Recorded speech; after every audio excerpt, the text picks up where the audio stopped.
Let's make some easy to print and assemble dungeon tiles.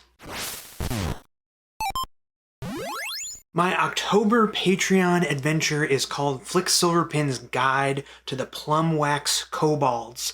It's a underground dungeon crawl through a maze-like system of caverns filled with traps and a bunch of kobolds wielding insane little weapons. So instead of drawing a map of this dungeon like I typically would, I thought it would be fun to make some downloadable, printable dungeon tiles so a dungeon master could build out the caverns as the players explore. I'll say right here at the top, if you want to get your own set of these dungeon tiles, the first link in the description will take you to a Patreon post where you can download them and print them yourself for free. Okay, so you are going to need a glue stick, a Sharpie, a very sharp X-Acto or craft hobby knife.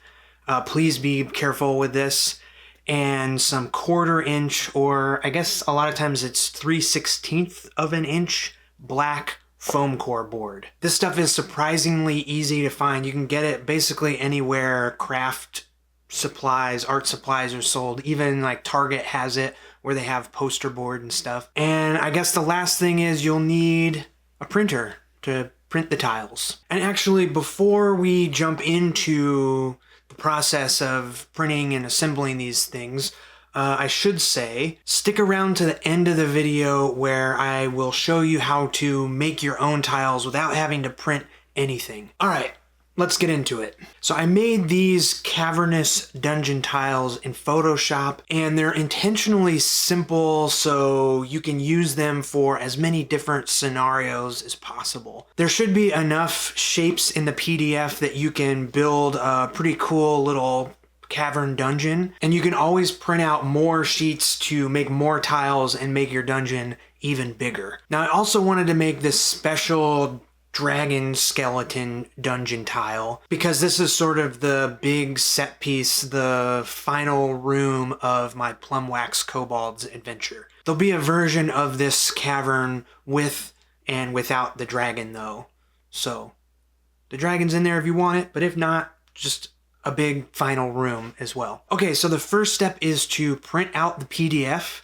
The lines that make up the grid are a blue color, but if you want to print it in grayscale, it'll still look super good. I'm printing on a bright white cardstock, but really I think any sort of paper will work just fine. The next step is to glue the printout onto the foam board. I'm using a glue stick on the foam board and on the back of the printout. This way they'll really stick together. I guess using spray adhesive would probably be the best. If you do go that route, make sure you get paper spray adhesive. But if you have some Elmer's glue or some double-sided tape, really anything to stick the paper to the foam board will work. Once your printouts are stuck to the foam board and the glue is dry, now we can start cutting out the tiles. So I'm just cutting along the black edge of the tiles. There's really no fancy cutting here. It's all straight lines, super simple. Now it's really important that your X-Acto knife is really sharp.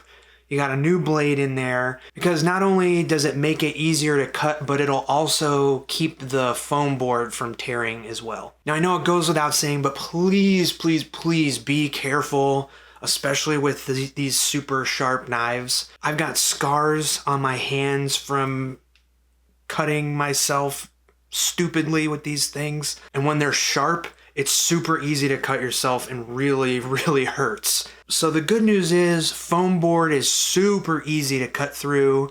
It's a little bit more difficult when you put a layer of glue and another sheet of paper on top. So what I like to do is make a score line, basically just very lightly, well, not super lightly, but not full strength, just cut along the edge of the cavern tile, you know, along the black border. And this first cut acts as a sort of guide, so you can go back a few times and keep making cuts. And eventually you'll feel it when you've made it all the way through the foam board. And really, it's much easier to do multiple cuts on one section than it is to just full force try and go all the way through in one cut. You got a lot more control, and it might take a little longer, but your hands will be happy that you had a lighter touch in the end. One thing to remember is to keep the blade straight up and down. So if you sort of angle it side to side, then your dungeon tiles are going to have an angled side and won't fit together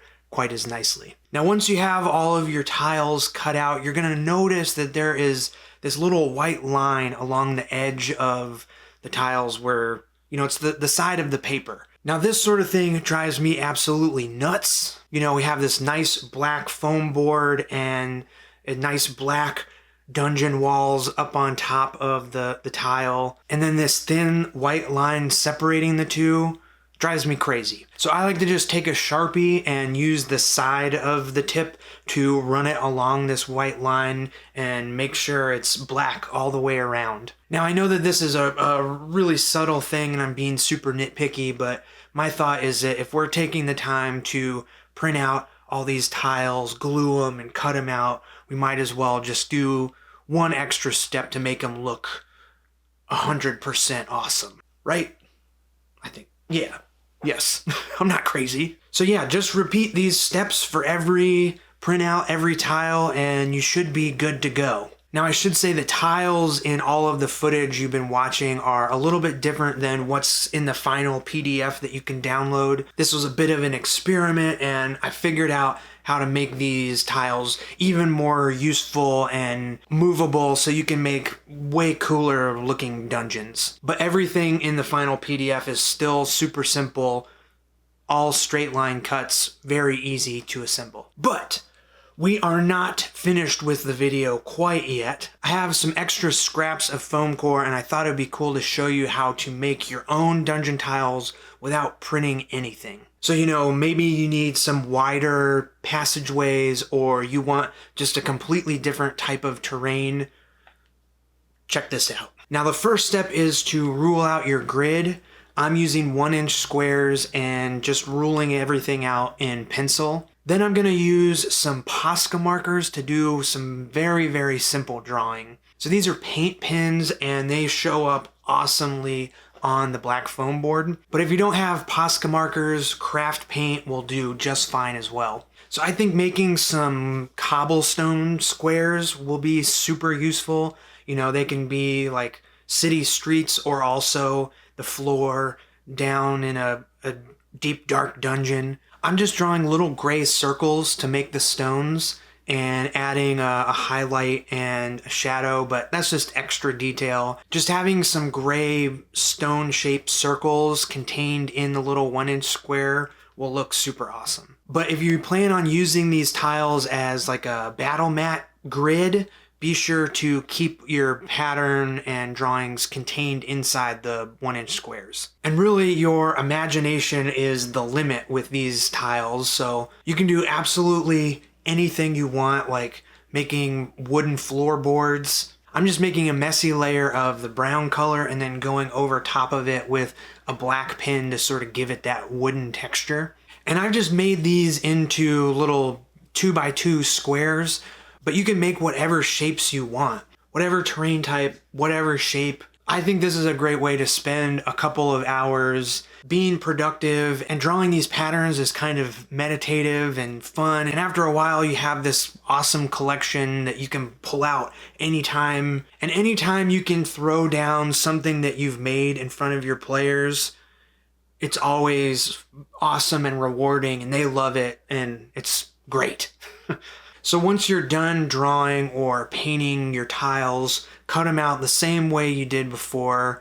Be careful with that X-Acto knife. Keep it straight up and down. But otherwise, super, super simple. Okay, I hope you check out the link to the Patreon where you can download the dungeon tiles. I tried to make them as useful and as easy to assemble as possible.